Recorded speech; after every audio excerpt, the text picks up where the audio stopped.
I do is win, win, win, no matter what. Got money on my mind, I can never get enough. And every time I step up in the building, everybody hands go up. And they stay there, and they stay there, and they stay there. Cause and if you going in, put your hands in the air, make them stay there. Ludacris going in on the verse, cause I never been defeated and I won't stop now. Keep your hands up, leave them in the sky for the homies that ain't like it in my folks locked down. I never Y'all know why I'm celebrating. blame it on that contour. The hood call it Ludiac. And I'm on this foolish track, so I spit my foolish flow. My hands go up and down, like strippers' booties go. My verses still be serving, tight like a million birds. Last time on a college remix, now I'm on the original version. Can't never count me out. Got 20 bank accounts, accountants count me in. Make millions every year, the South's champion. Cause all I do, All I do is win, win, win, no matter what. Got money on my mind, I can never get enough. And every time I step up in the building, everybody hands go. Oh man, I know you guys are just tired of it. Just tired of it. Welcome to Obviously It's a Podcast with your host, me, the undefeated first half of the season. Me. That's right, I went 10-0-2. Darren, you tied me 5-5. And guess what, Jason? Your bitch ass sitting right there with a tie too, baby. Ooh, shit feels good. Ah, man, because, all I do is win. So, I know, Chris, you wish you could take your bearded fucking dick and stick it in my mouth. But guess what? You can't. And you created this motherfucking beast. And now this beast is all up in your ass. Yeah, in a totally non-gay way, by the way. So, yeah, but everybody, you can go ahead and credit Chris. Because when we played that week, he started this shit. And that was it. Because once I opened my eyes and realized... and by the way, did y'all catch on his little podcast? Did anybody catch it? He says he's leading an ERA and the whip.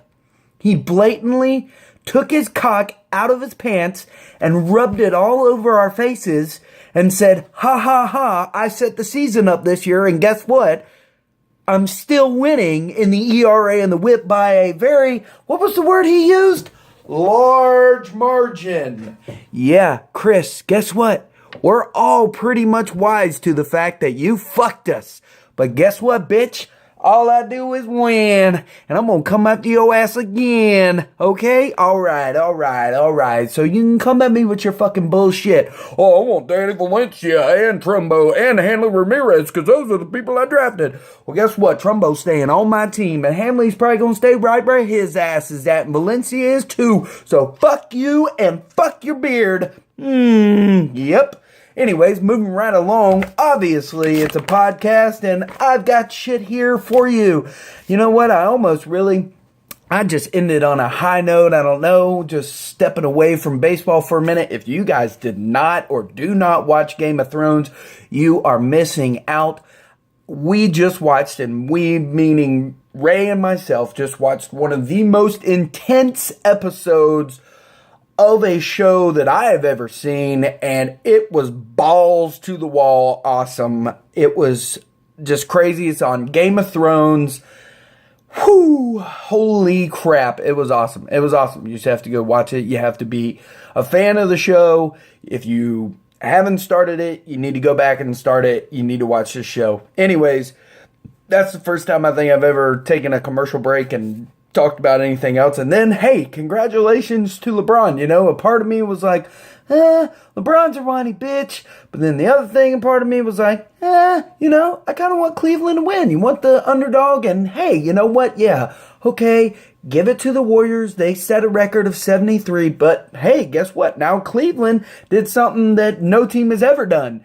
Being down 3-1, winning the championship, and then they won, and it hasn't been done since 1954. They won at the opposing team's home stadium and beat them to win the championship. So, a lot of big things happening. Oh, and Cleveland has never won a national title anyway. So, congratulations to LeBron and all of his people. I've already spoken for 5 minutes, and 1 minute I did a little dance, so I'm going to get right into this. Oops of the week. There were a few of them.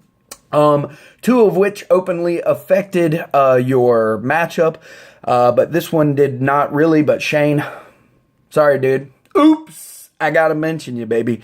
You left Chris Davis on the bench. He hit 3 runs, a home run, and 5 RBIs. Sorry, man. Oops. Shouldn't have done that.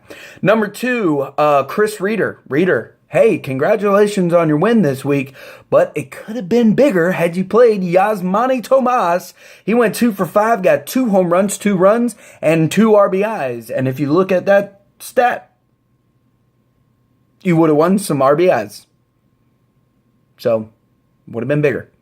And maybe the batting average, I don't exactly remember. Anyways, moving along to the biggest oops of the week. Bill, I don't think I've ever mentioned you on here. Maybe I have. I'm not sure. It's been 11 weeks. Anyways, 4 for 5, 3 runs, a home run, 4 RBIs by Matt Wieters. You left that on your bench. And therefore, Chris Reeder walked all up and down your ass. So, oops of the week goes to you, Bill. Congratulations to our oops people of the week. Moving right along, going into batters of the week, and I'm going to go ahead and say that, yes, I'm. You guys have all heard it, so I'm already regretting it, and everybody knows I've already regretting it, so it doesn't really matter, and I don't really care what you guys say. You guys can lick my balls. I don't care, okay? But we'll get to it. All right, batters of the week. Number 3, going to Salvador Perez, 8 runs, 4 home runs, 9 RBIs, batting .500. Number 2, Edwin Encarnacion, 12 runs, 3 home runs, 8 RBIs, 2 stolen bases, batting .476. And the number 1 stunner, Josh Donaldson, 12 runs, 3 home runs, 10 RBIs, a stolen base, and he batted .500. Anyways, I'll keep going. Batters of the day, Pilar at number 3 with 2 runs, 2 home runs, 3 RBIs, batting 3 for 5. Number 2, Donaldson, 3 for 4, 3 runs, a home run, and 5 ribbies. And number 1, I'm sure everybody, I didn't know he was on Mike's team, but when I pulled it up, I was like, damn, I'm glad that Mike actually played him and didn't have to get the oops of the week. But Michael Saunders, 3 runs, 3 home runs, and 8 RBIs. At that point, when I looked at mine, I hadn't scored as many RBIs on the entire week as Mike did that one fucking day. Jesus. And Mike won this week, by the way. Beat Ray, but still, he put up some pretty good numbers. So, good job, Mike. Pitchers of the week. Eric, I gotta apologize. I didn't really get to calculate because I guess the Boston game went a little over, but I'm giving it to David Price at number 3 with 18 strikeouts. I don't really know his weekend of ERA and WHIP. Sorry, but I'm giving it to David Price. Number 2, Zach Greinke, 12 strikeouts, 1.80 on the ERA and 0.87 on the WHIP. And number 1, going to Max Scherzer, 21 Ks, 1.3 on the ERA and 0.46 on the WHIP. Now, on the pitchers of the week, you know what? I'm going to give some to the little people. I'm going to give number 3 to Bartolo Colon. That motherfucker's 42 years old. That bitch is still striking people out. And he did it against a pretty good Pittsburgh's team. Let's face it. They've got some good batters on that roster. It doesn't matter who they are. They have been to the playoffs before, and he did a very good job. He went 7.2 innings, 8 strikeouts, 2.35 on the ERA, and 0.91 on the WHIP. And then, number 2, I'm going to give it to Julio Teheran against the Mets. Now, we all know the Mets are struggling with injury, but still, you are professional, but you got dealt by Julio. 9 innings, 1 hit shutout, 7 strikeouts, no earned run, a .11 on the whip. And I'll give it to Max. Okay, 11 strikeouts, 1.29 on the ERA, .29 on the whip, but he did it against the Cubs. I mean, they're the best team in baseball right now. And, okay. So, moving right along. I was asked by, I believe, Josh and Chris to, back it up. Don't do the top 5 pitchers and top batters of the season. Go back 30 days. So I said, okay, I will. And you know what? I was actually enjoying myself writing down different names and their stats. So thank you two guys for that. That was really helpful. Number 5, Jose Fernandez, 49 strikeouts, 1.64 and .73. Number 4, Max Scherzer, 52 Ks, 2.30 on the ERA, .74 on the whip. Number 3, Matt Shoemaker with 55 strikeouts, 1.83 on the ERA, and .88 on the whip. Number 2, Matt Fulmer, 35 strikeouts, .5 ERA and .80 on the whip. And number 1, Clayton Kershaw, 45 Ks, 1.42 on the ERA and .58 on the whip.